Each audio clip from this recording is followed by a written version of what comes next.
Hey, what's up? It's time for another video. This one has been long overdue. I've had this for quite a while. I believe, well, right now it's a recording. It is June 10th, uh, 2022.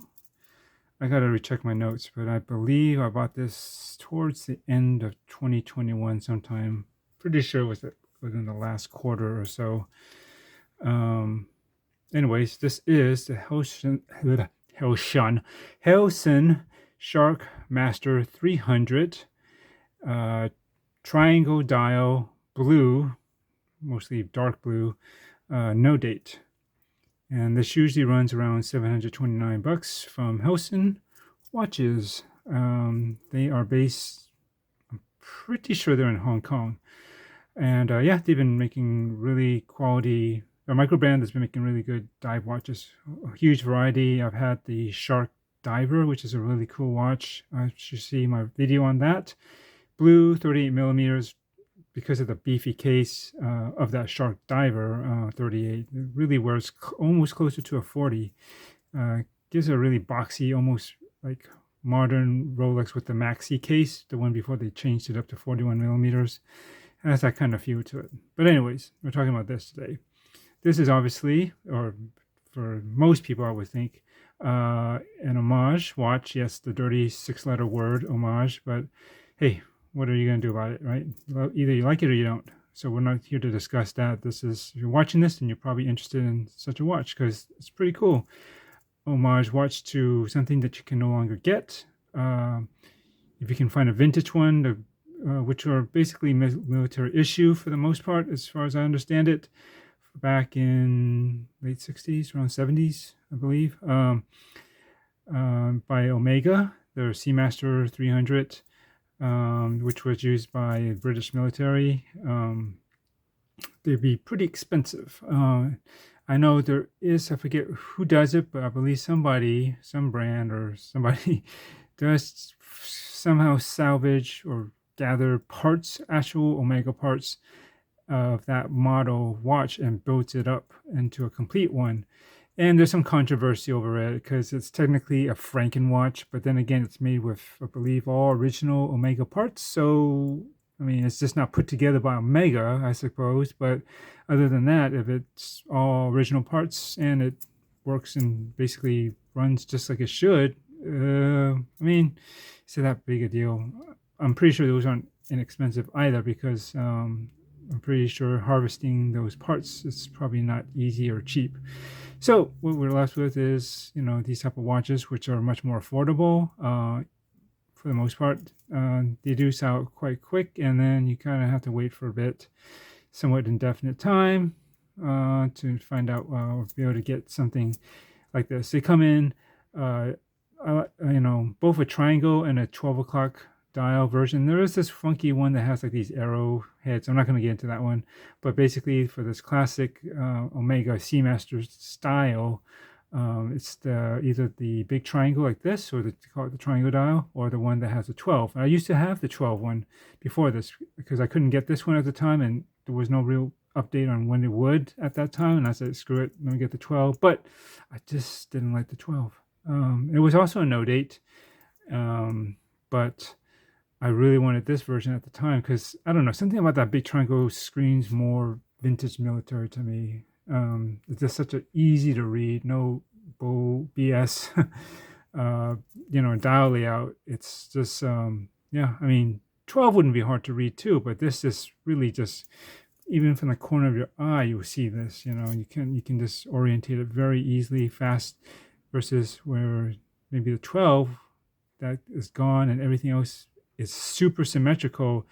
It actually could make it technically a little bit harder to read. I don't know. Anyways, going back to this one, let's go over the specs real quick. I mean, these are essentially, if you saw my review on the version that has a 12, which was also dark blue, it's essentially the same, but I will go over it real quickly. Since you're on here, 316L stainless steel, pretty standard fare. Case, I'm going off of their specs. They say 40.5 millimeter, so almost 41. I think that's basically what they were. the vintage ones, or were they actually a little bit larger? But anyways, 40.5 millimeter on this watch, 13.5 millimeter thick, lug to lug, 47, and they have nice drilled lugs for strap changes.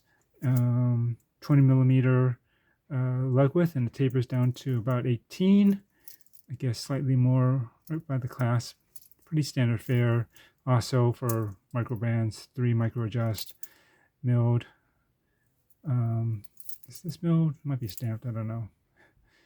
And that's pretty much it for that. These are pretty nice. It's very solid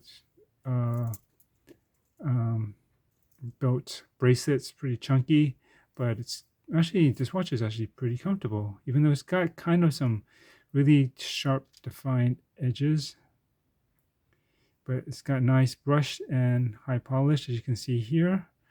And I kept this watch in pretty good condition, as I usually do with most of my watches. If there's anything that's out of the ordinary, I mean, look at the clasp. And this part usually gets marred up pretty much the quickest, right? This you can't avoid because you see that, because it's the way it's designed with this type of class system. But you know, really whatever. And yeah, nothing really to say bad in terms of how I kept this condition on this. And we'll take a look on the inside real quick since we're on it. Screw down case back, some specs here. Sapphire crystal, 4 millimeters thick. They say the weight of this is pretty nice, but on a full bracelet, which this one isn't, I have the extra, all the extra links here. I usually take out, let's see, I took out, looks like 2 in this instance. Yeah, and then I also pulled it in with the micro adjust. My wrist is about 7 inches, so take that for what it's worth, because actually I am planning to sell this. I just have too many watches. I wanted to really experience this again on the one that I wanted. Oh, let's see here. Here are some more extra links.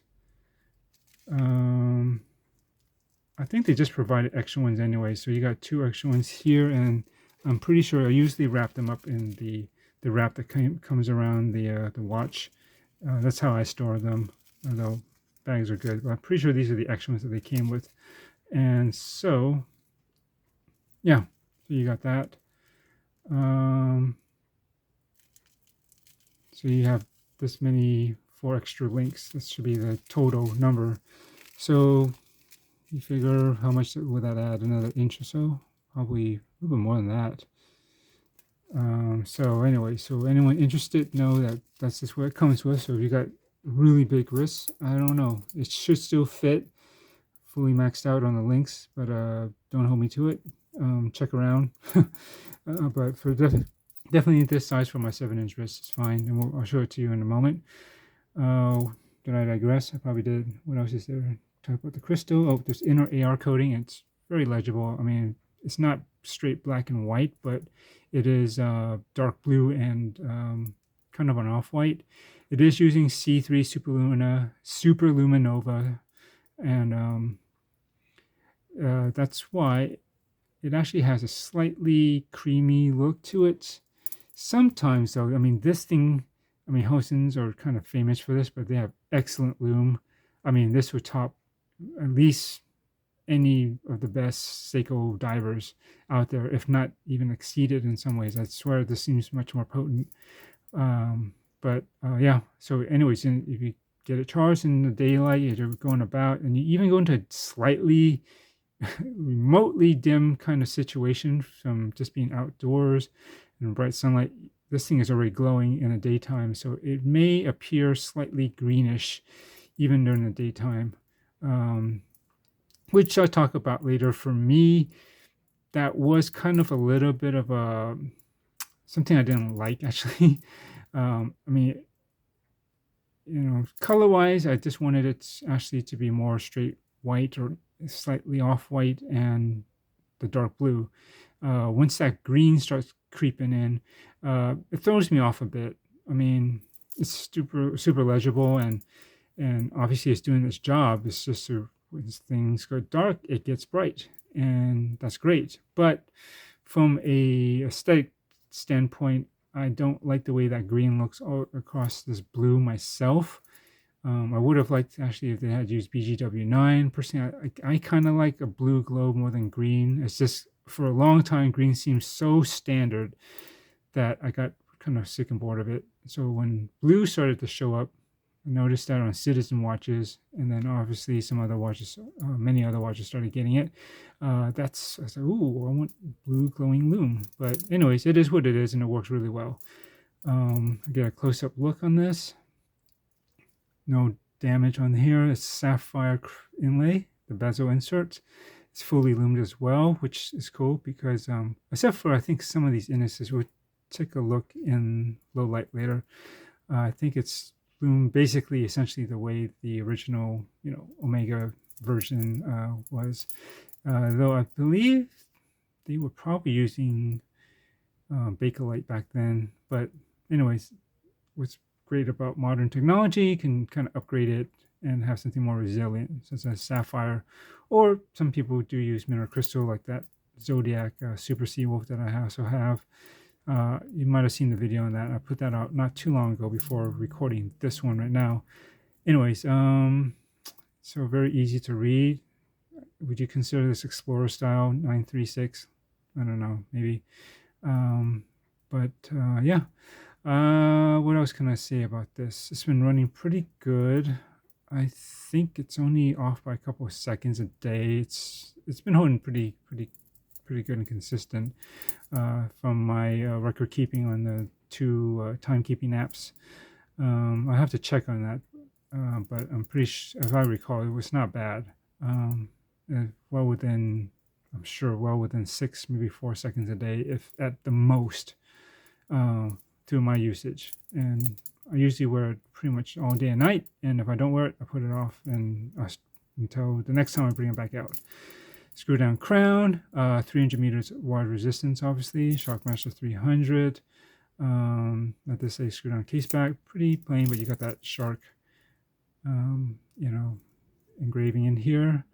And it is using, as you can see up here, it is actually using a Swiss ETA, not a Sellita, 2824 dash, what is it?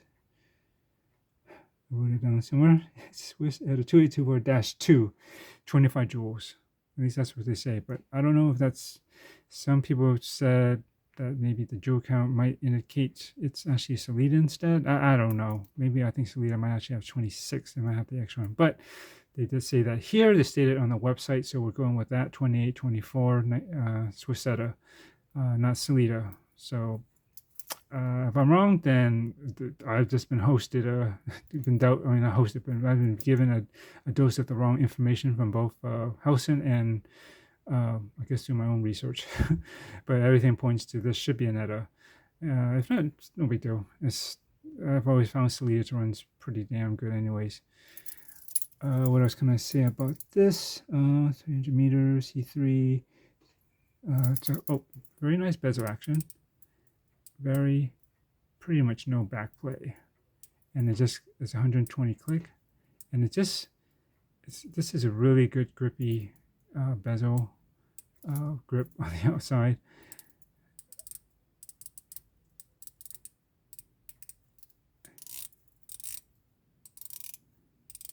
Is that coming through? I think everything lines up pretty good. Speaking of alignment, I have to say, this has always been this way since I got it. I don't think there's an alignment issue necessarily with the dial itself. Everything seems to go good with the hands and everything, and as well as the bezel. It looks like, you can see this should be going right down the middle. The general relationship between the markers and the inner indexes, they look like they basically line up pretty much the way they should. The only thing is, when I look closer, you see the edge right where it meets the rehaut, right on the rim there. It is a little bit more of a space or gap, I guess, from there compared to, I think, on this side. See, this one's a little bit tighter. I don't know if, I don't think that the dial is off. I just think for some reason the printing somehow didn't quite maybe go all the way over there. But I'm not, everything seems to indicate that, at least from most angles, as you just casually look and wear this watch, it's not a big deal. I've never found it to be so like, oh my God, I can't stand it. I mean, your tolerances might be different, but I'm just letting you know, again, because if anyone is curious when they get the watch about all these kind of alignment and QC issues or something like that, I mean, look, just from a distance, I don't think you can say that there's really anything super off about the way it looks. I mean, some of this domed sapphire, especially the way it's kind of like a, what do you call this, a box dome, right? The way it just kind of juts out almost straight out, right? For a little bit, causes a bit of distortion towards the edge anyway, so it mostly masks this effect. And a lot of times you're mostly going to be viewing on wrist this watch from one angle anyways, right? From this way. It's rare you're going to tilt it up back enough so you're going to start seeing the inner side, this part. Not impossible, but I think most of the time on wrists it'll be like that. So yeah, and just I figured it's just close enough, and again it's so pushed out to the edge, and the way this crystal distorts, and generally your eyesight, the way it's adjusted to just view this watch anyways, it's nothing that I find jarring or like super attention grabbing that you're gonna always be fixated on that. I mean, the rest of the dial, the way it looks and everything, I think it speaks for itself, and it's still a very good looking, handsome watch. Female end links, solid end links as well. Did I mention solid bracelet? I believe also it's an interesting way to size this bracelet. So if you get this and you haven't done this particular one, it's actually using little spring bars. Let me see if I can show you here. You see? Spring bars. So can I push it? Yeah, see? It's pretty neat. And so yeah, that's what's how you adjust it. It's actually not all that different than how you would adjust the bracelet. You basically get a spring bar tool, pointer, and just push it in one side, and then kind of, as you're doing that, probably with the other hand, you're just going to put some pressure so that when you do that, that spring bar part dips below this, or just catches, goes under there, and then as you're pushing it in whatever direction, that part just wiggles out just enough so that it's not aligned on this side, so that spring part is, if you understand, it's catching on the inside. It's still compressed, and then while that's happening, you push the other side and try to, push the other end out once it gets the clearance, and then it just pops open. Just make sure when you pull it apart, kind of keep it close down or somewhere in a safe direction, so that, or just be aware that, get ready to catch that spring bar, because once it clears the link, it may shoot out in either direction, right, depending on how you undo this, right?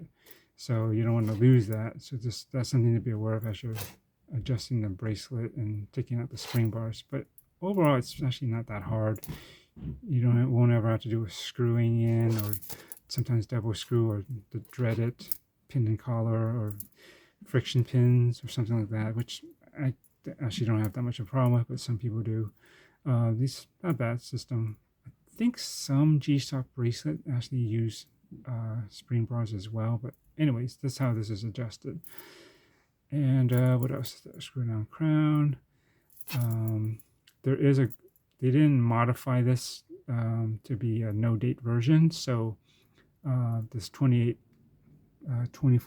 movement in here is actually has a ghost position. So as you undo this, here pops, got a nice pop. First position, it's always winding. It's got smooth. So first position, See if I can get it. It is undone, right? Okay, there. I usually just slip a nail in and just kind of pry it open. So you hear that? So just like that. That should be it, and nothing happens. I don't know if there's actually a date in here still. I don't mess around with this even if I don't see a date. Who knows? They might have kept it, and you know, you don't want to change date if I don't, because I don't even know if this is AM or PM, right? 10:30, and you don't want to mess around with a date even though you don't see one between 9 p.m. and 3 a.m. Right? That's kind of the red no date advance zone. So I always check by if it had a date, I pull it all the way out and hack it, and it does hack, obviously. And if it had a date, I just keep adjusting it till you know, if I see the date, click over, so then I know it's in the AM, and then keep going until you get to 6 a.m. So you're out of that 9 p.m. to 3 a.m. zone, and you're far clear of it by about 3 hours, and then I push it back in to start to set the date if I need to, and then hack it once that seconds, because obviously when you go to the date setting, that second hands goes back, starts moving again. So you wait till you hack it at the top of the minute, right? And then set your time, and then get ready to let it go, and that's it. So, and then it just basically walks down like this. And does this have these very familiar liar lugs or twisted lugs? I don't know which you guys prefer to call it. I guess I usually would say twisted lugs. It seems easier to pronounce than liar. Lear. Is it liar? Lear? Lugs. Let's say it wrong. So twisted is very straightforward to say, and most people get that. And see, it does curve down pretty well. I'd say, if not in line with the case bottom, it might actually be slightly below the case line, which is kind of better actually if it is. But anyways, what was I saying? So 120 click, everything aligns. It's just a slight, again, inside there. I think there's just a little more extra gap at the ends of the markers than on this side, but overall you're not going to really miss that. And I think that's basically it on this.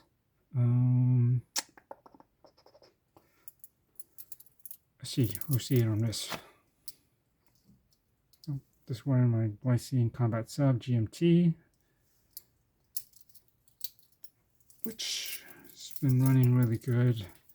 I was going to sell it, and I don't know, I might still, but since that new SKX or 5KX or Seiko 5 Sports GMT, I guess it's the proper name for it, just came out, which basically looks like a GMT version of the SKX, right?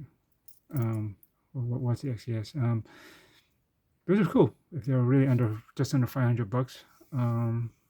But I thought about it, as you see in my channel, I've actually had several SKXs before, most of them modded, but I never keep them. It's nothing, they're pretty good watches, but for some reason I just easily get bored of them, and I just don't keep them. And so I thought maybe I might not do that with the GMT, or I might do the same rather with that new GMT.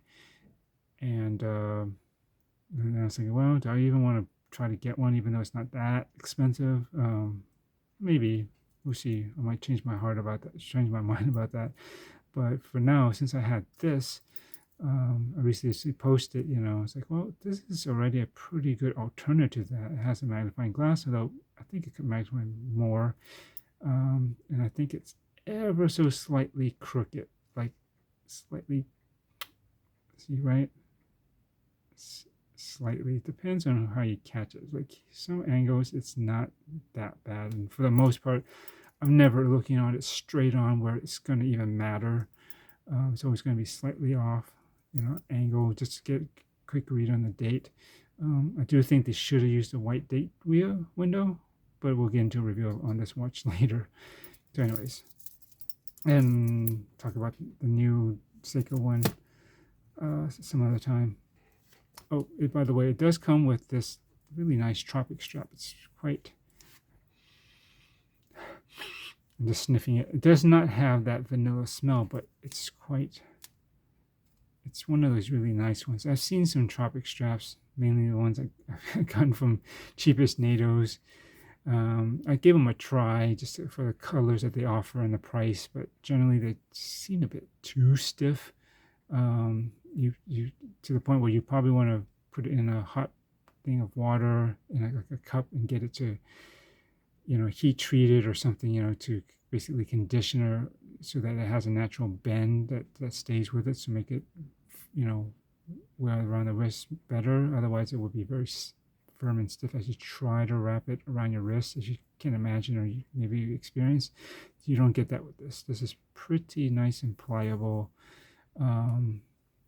It's good quality. Signed buckle. And yeah, it comes with this. And why not? I mean, you could always use a nice Tropic, standard black Tropic strap. But we'll get this on wrist. Again, this is size for my 6.875 inch wrists. I mean, my wrists are actually slightly under 7 as far as I've last measured it. And it comes with a warranty card. I don't think there's anything really. Oh. Actually, I got it earlier this year. Imagine that. I can't even remember it. I thought it was last year. So early, looks like 9 February 2022, and right now it is whatchamacallit, just about almost the middle of June. So less than 6 months. So relatively new, as I thought, but even newer than I thought. That's sometimes you go through too many, but this I had to get back because sometimes I'm in that really vintage military mode, and this is one that's, the style just really kind of resonated with me. Just, or at least with the history of the real one, right? The Omega Seamaster and how it's used by the British, with the MOD version, Ministry of Defense. I believe that's what that stands for. And, they don't sell those, and I bet you if they ever reissue, and Omega loves reissues, don't they? They will probably eventually do one, and it'll probably be way too expensive for me. I don't know. Everything's been like on a climb, like at least 6,000 plus, right? And God forbid if this military tool watch, which was designed before, happens to be somehow super limited edition, if not or additional out of precious metal or something, and then it's like, okay, well, over 10 G's, I don't think so. Nice looking at you. So doesn't work too bad, right? It sits pretty low, and again, it's 13.5 millimeters. I haven't measured it, but whatever it is, it's still, it's got a nice tool chunkiness, but it isn't like overly thick. I think the mid case is relatively thin, and this is kind of nice. It kind of reminds me of, I imagine like the Seiko Marine Master 300. It has a very kind of, that chunky, really gear tooth looking grip, and if this works well, it's a nice watch. Very easy to read, and we'll check out the lume later. But why am I selling it? I'm trying to, I've been saying this the last 2 years, pare down my watches. It's more of just a pair that implies two, trying to at least get it down to under 10. And as much as I want to keep everything I get, I just also don't want to have too many just sitting around. They don't get the rotation, or I want certain watches, a fair number of them, to have really even more wrist time. And so, you got to pick and pull, choose, and some of them don't make the cut, and I just will be looking for a new happy home for this after I do this review, get some pics posted up, and we'll see where it goes. I'm sure it'll sell. These are popular, they're well made, brand's pretty well respected, and I mean the style is very popular, and I think Helson is one of the best ones that does it for a fair price, given the quality and everything else. And it comes with everything that it should, not this watch, but a leather pouch, believe it feels like a real one to me. I don't believe it's PU or some polyurethane or something. Warranty, original box packing, which isn't much, but it had the sticker that's to seal it when I came. Even you saw me. I kept all the original wraps too. That's what I do. I don't throw anything away. You never know when you're going to sell it. As complete a kit as what you might most likely get if you bought it brand new anyways. This is how I like to try to keep it and sell it out as. You get the really nice tropic strap, and again this watch roll, which I'll just show you really quickly. You put a watch, more straps, or maybe even some tools. I mean, this one's kind of skinny. It's probably for strap or maybe springboard tool if you do strap changes. And just basically, I guess, wrap it up like this, and it's got the logo, was it embossed over here, and simple wrap, just like that, just 1, 2, and then just kind of go under and just tighten a little bit. That's about as secure as you need it, and it's not really gonna fly open that easy. And that's it. And so I think it's getting a nice travel watch roll is always good. The only thing about these is, especially with a bracelet watch, is if you put them in here, make sure they're secure. If not, I always try to put some sort of padding of some sort in between so that the bracelet doesn't scratch the underside. This one may not be as much an issue except for the edges, but because it has sapphire, I believe, on the bottom. But some watches, such as this, where it's all metal, it can get scratched. So that's the only thing. I would imagine people by now have made like a protective insert to fit in between, right inside here when you store it away, so at least on the bracelet it doesn't scratch. Now you got a leather strap or NATO even. Likely that's not going to be an issue anyways. And yeah, pretty nice. I don't know. I'm not selling it for super cheap, but it's not going to be super expensive either. I think it's fair given how new it is and the condition and everything else there. And I think for the most part, I don't think any of these are available anywhere else for the time being also. So you sell this for about $5.50 or so on eBay, because I'm looking for a certain amount to get back in those blasted eBay fees, and right, they're gonna take out a decent chunk of it, but that's the main platform I've always used, so I have history there. Got great ratings, so trustworthy basically, and I've never had any complaints. I tell it like it is, and so you know exactly what you're gonna get. No surprises from me, and so that way I don't get any surprises from potential buyers trying to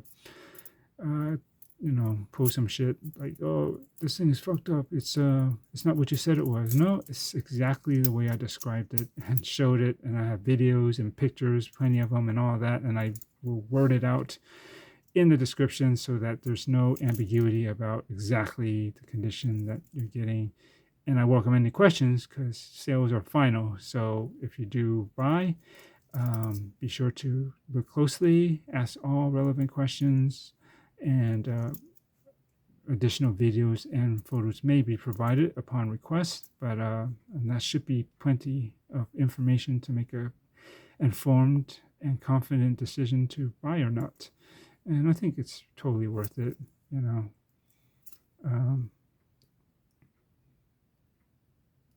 that's it. Have I rambled enough?